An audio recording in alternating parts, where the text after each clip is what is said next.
RTS Info, Virginie Langeroc. Le procès de Pierre Maudet à Genève ne sera pas reporté. Selon le journal Le Temps, la présidente du tribunal de police a rejeté aujourd'hui la requête du conseiller d'État.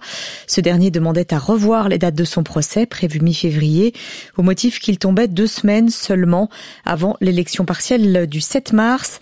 Sabina Mascotto, la présidente de la juridiction, n'en a pas tenu compte. Les parties ont maintenant jusqu'au 18 décembre pour présenter leur réquisition de preuves. Après les annonces récentes de possibles vaccins, le gouvernement espagnol a voulu redonner espoir au pays. L'Espagne annonce aujourd'hui un plan ambitieux de vaccination contre le Covid, dont une grande partie de la population pourrait, si elle le souhaite, bénéficier d'ici à l'été prochain.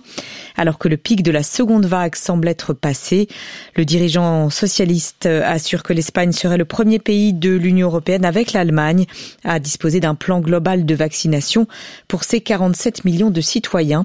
Ce plan doit être adopté mardi lors du prochain Conseil des ministres.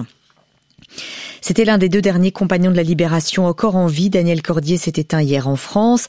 Il avait notamment été le secrétaire personnel de Jean Moulin pendant l'occupation. Il venait de fêter ses 100 ans l'été dernier.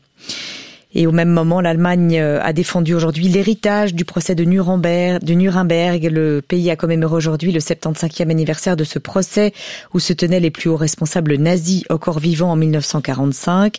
Des années plus tard, plusieurs tribunaux ont été créés pour juger des génocidaires, par exemple au Rwanda, ou des criminels de guerre dans l'ancienne Yougoslavie avant la mise en place de la Cour pénale internationale. Les États-Unis et la Russie n'ont pas adhéré à la Cour pénale internationale, pas plus que la Chine, l'Inde et une dizaine d'autres pays, a regretté aujourd'hui le président allemand Frank-Walter Steinmeier, autorité morale très respectée en Allemagne.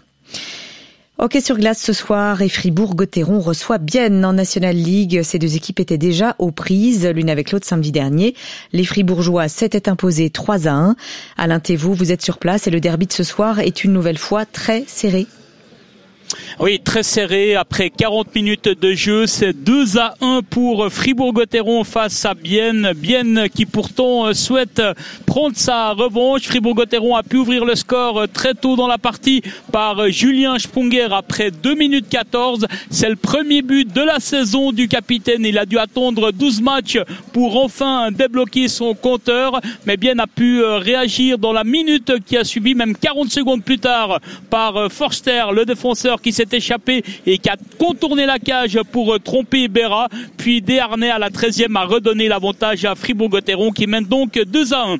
Et sur les autres patinoires, après 2 périodes en National League, Genève Servette s'incline face aux TTC Lions 2-0 et Rapperswil mène face à Ambri Piotta 3-0. Merci beaucoup Alain Thévoux. On vous retrouve tout à l'heure pour faire le point sur la suite de cette soirée de hockey sur glace. Demain et ce week-end, il y aura du soleil après quelques nuages bas le matin.